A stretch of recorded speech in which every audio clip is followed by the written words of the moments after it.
I stand up here today. It's tough.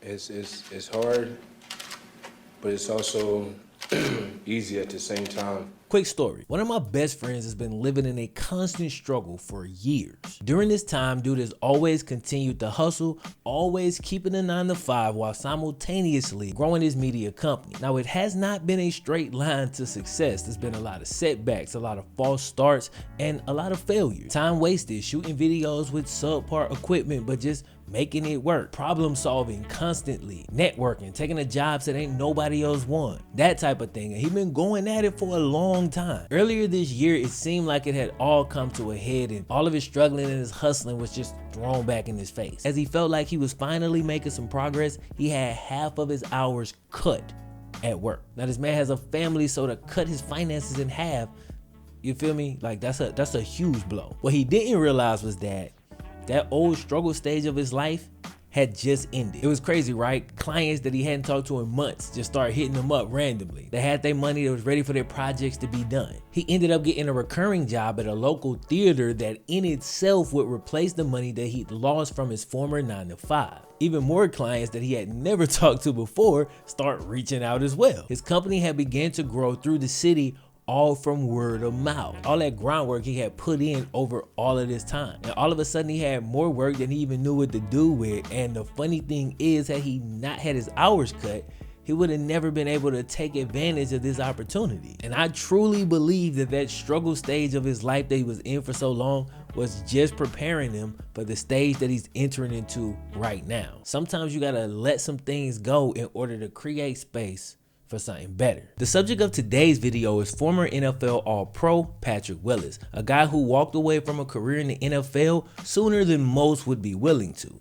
Patrick suffered from injuries, but they weren't immediately career-ending. He could have stuck around for several more years until he was completely forced out of the game, like the majority of players do. But he recognized that there was more to life than the game he grew up playing, and he was willing to trade 4 or 5 more years in the NFL for several more decades of life. And as we'll discuss in a moment, this cat has had some really rough stages in his life, so to take that leap had to be hella scary. Today we'll talk about what happened in the roughest stages of Patrick's life, as well as the best stages, and how it's all prepared him for the current stage. This is what happened to Patrick Willis. Cue the way.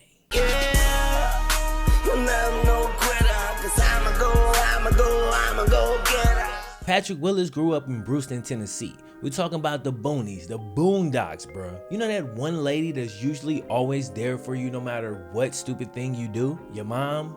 Well, for Patrick Willis, his mom left him and his younger siblings when he was only 4 years old. And for the next 13 years, things would not get any easier.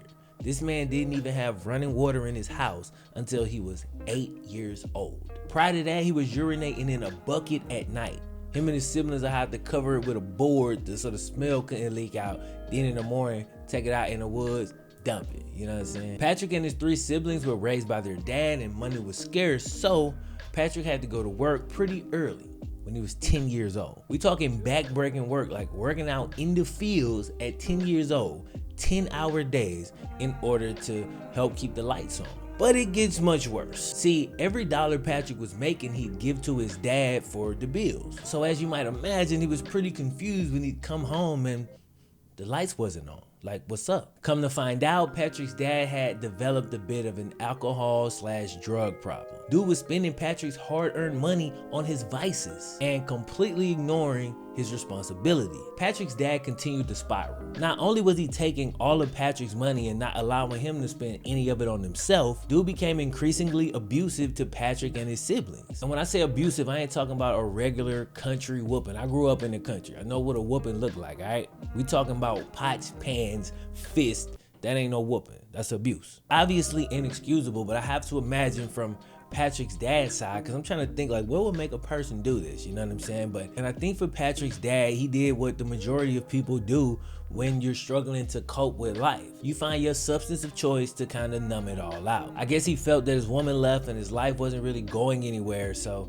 you know, that's how he dealt with it. Because his dad was pretty much out of it at this point and completely unreliable, Patrick, who was already providing money for the family, now had to pretty much be the man of the house. So he took care of his younger siblings, making sure they got ready for school, making sure their homework got done, making sure their chores got done so their pops wouldn't trip, things like that. Over time, things continued to escalate, and I think that Patrick's dad felt more and more threatened by his son. No man wants to be showing up in his own house. This is just a fact. And you got to think, Patrick's making money. He's being the father figure, and he's also filling out. He's getting huge. He's doing good in sports at school. He's kind of the man. I think there was some jealousy there. So one day, Patrick's 17 years old. He's hooping at the house with the family, okay? It's Patrick and his brother versus Patrick's dad and Patrick's sister. So one way or another, it's a game point, and Patrick's sister is guarding Patrick Willis. All right, he's Patrick Willis, so he drives to the goal, scores the game-winning point. There's literally no way she was gonna stop him. He was 6'2",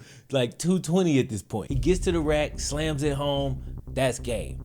Patrick's dad flips out, right? He hate to lose to Patrick, so he begins to assault this man's sister. This man started throwing punches because he lost a basketball game to his kids. Now at this point, Patrick had never stood up to his father. I mean, it's his dad. Y'all know how that dynamic works. But he wasn't gonna sit there and let him assault his sister, so he jumps in. Patrick's dad immediately backs down, but he tells Pat, if you ever get in between my business again, I'll kill you. At that point, Patrick Willis, being the intelligent cat that he is, he's like, okay, this is only going to continue to escalate. This is never going to get any better. It's just going to get worse. So we might not get out of here if this continues. So he plays it cool. The next day, behind his dad's back, of course, he takes his sister to the counselor's office at school. He tells them what happened, and they're like, okay, we're gonna get the kids out of the house. But they couldn't find any place for them to all go together, so they were gonna get split up into different foster families around the city. This is when Patrick's basketball coach and his wife stepped all the way up. They legitimately came through and took all 4 kids, bro. That's a big deal, bro, to take 4 kids, somebody else's kids, into your house and you gonna provide for them and take care of them. It's a big deal. This took a huge burden off Patrick, allowing him to be a 17-year-old kid. You know what I'm saying? Let the adults handle the adult stuff and you can just focus on you. So Patrick started playing video games like a normal kid. And the first time he got his hands on Madden, you already know what he did. He did the same thing that I did, same thing you did. He created a souped up OP version of himself, rocking every piece of available equipment in the game. And of course, that came with a 99 overall rating. I mean, it's only right. Unlike the rest of us though, a few years after that, anybody who played Madden could pick the 49ers and play with that same souped up OP 99 overall version of Patrick Willis for real. Like he would really go on to become a 99 overall player in real life. But before he get to that point, dude was an absolute beast on the high school field. Of course, all the financial disadvantages he had experienced growing up had ended up creating physical advantages now. This dude was the true definition of country strong. He knew what real hard work was, so running around on a football field was easy. That season, he accomplished something no player in the state of Tennessee ever had. He was nominated for the statewide Mr. Football Award on offense and on defense, running back and linebacker. Colleges came knocking, and after some work to get his SAT scores up, Patrick Willis got a full ride to Ole Miss. Now, he was physically ready to play from day one, and he did, but he wasn't super productive as he needed time for his game to mature mentally. By year 2, dude racked up 128 total tackles with 90 solo, all right? He was named first team All-SEC, and dude was an All-American. The following year, which would be his final in college football, he averaged 11.5 tackles per game. That's a total of 137 tackles, with 12 tackles for loss and 3 sacks. He also got better in pass coverage with several pass breakups that year. Patrick went from urinating in a bucket to All-SEC Player of the Year. He also won the Butkus Award, the Jack Lambert Award, and the Connerly Trophy. At this point, Patrick was 6'2", 242 pounds with a 40-inch vertical. So when he had the nerve to run a 4.5 40 at the NFL Combine, he instantly shot up from a late second round projection to damn near a top 10 pick. And in the 2007 NFL Draft, he was taken 11th overall by the San Francisco 49ers. When he got there, he was coached by one of the greatest linebackers ever, Mike Singletary, helping to evolve Patrick's game even further. That year, as a rookie, Patrick Willis led the NFL in tackles with 174. That's 174 tackles as a rookie, 4 sacks and 2 forced fumbles. He, along with the rest of the 49ers defense, also held a 2007 version of Adrian Peterson to a total of 3 rushing yards. 3. We're talking about an Adrian Peterson that averaged 95 yards rushing per game that season, and an Adrian Peterson that went on to win Offensive Rookie of the Year, okay? 3 yards, bro. That's crazy. Patrick Willis won Defensive Rookie of the Year, made the Pro Bowl, won Linebacker of the Year, and was named First Team All-Pro, all in his first NFL season. But in 2008, Patrick had his sophomore slump. Now, that slump saw him rack up 141 tackles, a 86-yard pick six, and make the Pro Bowl. Only reason I sarcastically, by the way, call it a slump is because that was the only year of his career where he played the full season and didn't make first team All-Pro. Instead, he made second team All-Pro. All right. For the next 4 years in a row, Patrick averaged well over 100 tackles and 4 sacks per season. And it looked like nothing would slow him down as he sped towards a Hall of Fame career that already included 7 Pro Bowls in just 7 years, 5 first-team All-Pros, and a trip to the Super Bowl. And my boy Tripp wouldn't let me live it down if I didn't at least mention the 3 years that Patrick Willis and Navarro Bowman made the coldest linebacking core, bro. Like, they was busting heads and they was not playing with you at all. That was up until they both got injured in 2014. Although it was short-lived, these two made a legendary pairing. And while this video is already long enough, let me know in the comments if you guys would be interested in seeing a full video dedicated to this dynamic duo. The journey had began to break down Patrick's body slowly over time. Way back in college, he began having recurring pain in his feet, and at first, it was something he could play through, and he did for years. He played his way through 7 NFL seasons and furthermore to a Pro Bowl selection in every single one of them. But it only continued to get worse, and eventually it got to a point where it was really affecting his play. That speed and athleticism that he once played with, it was now gone, and Patrick felt like he couldn't give his best effort. In 2014, he decided to undergo surgery on a nagging injury, something people like myself thought, okay, cool, he'll get the toe cleaned up and then he'll be back. But it didn't go down like that.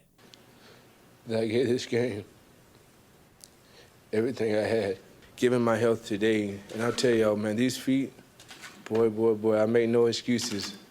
When I tell you these things have worked, and they have worked, and they have worked, and they have worked, and they have worked to the point to today, I am blessed to be able to say, man, I get to retire happy. After retiring from the league, Patrick Willis began working in Silicon Valley, and things seemed to be going well for Patrick. It was something that was pretty heavily reported on, and it would have provided just a phenomenal ending to this video. Unfortunately, things weren't as they seemed. It turned out the tech company Patrick was working for was BS. Patrick ended up having to sue his business partner for committing fraud. In a nutshell, Patrick fell victim to a serial con man who fooled not only Patrick Willis, but a whole bunch of other people who all thought they were working for some big company. The dude had money and was paying payroll, but the business itself wasn't legit. Turned out, dude was a bit of a sociopath and was later diagnosed with schizophrenia. He even once, during this time that Patrick was working for him, opened fire in an apartment because he was angry with a lady he was involved with. Her young child was there and everything. Fortunately, no person was physically hurt in that situation. Unfortunately, Patrick Willis's helmet from Super Bowl 47 was in that apartment. Now, I don't know exactly why the helmet was there. I guess Patrick's business partner had it as a keepsake in his apartment, but for whatever reason, the helmet was there, and that's what he opened fire on. He put several bullet holes in this man's Super Bowl helmet. I mean, a keepsake ruined. Of course, Patrick Willis ended up suing this cat for millions. We talking everything from fraud to the damage to the man's helmet. And this was definitely the turbulence as Patrick traveled from one stage of his life to the next. He got involved with this cat way too soon after his NFL career, like 3 months later. Didn't properly vet him, trusted him, and ended up taking an L because of it. It's one of those things that really sucks because in this man's life, he was constantly betrayed by the people closest to him, including his mom, his dad, and now this cat that he trusted with his bread. Still today, according to reports, Patrick Willis has a net worth of about $6 million. So fortunately, this situation didn't end up turning him into another broke former NFL player. Today, Patrick's working with charities, he's teaching the game through his online courses, and he's doing one of his favorite pastimes as often as he wants: fishing. He's happy, he's healthy, and he's still living a life much brighter than the one that he was born into all those years ago back in Tennessee. And you can see the ups and downs and kind of the stages or the seasons of his life. It started out kind of crappy, but that foundation did help him to build his body, which would later help him in the next season of his life, the athletic season. Then after the athletic season is over, he immediately goes back into another turbulent season. And the only way that I can interpret it is that that initial childhood season that he went through prepared him for the athletic season, which was very fruitful. Then he had to go through another turbulent season right after the athletic season ended, which would then prepare him for the next season, which will also be very fruitful. At least that's how I see it, but you know, that's just kind of how I'm wired. Patrick Willis has achieved a level of peace that most former NFL stars never seem to get to, and that's definitely something to celebrate. Leaving your old life behind can be scary, and there can definitely be some turbulence along the way, but you never know the peace and joy that you can find on the other side unless you push through it. So don't let the rough stages of life beat you down. Just understand that they're preparing you for something much greater.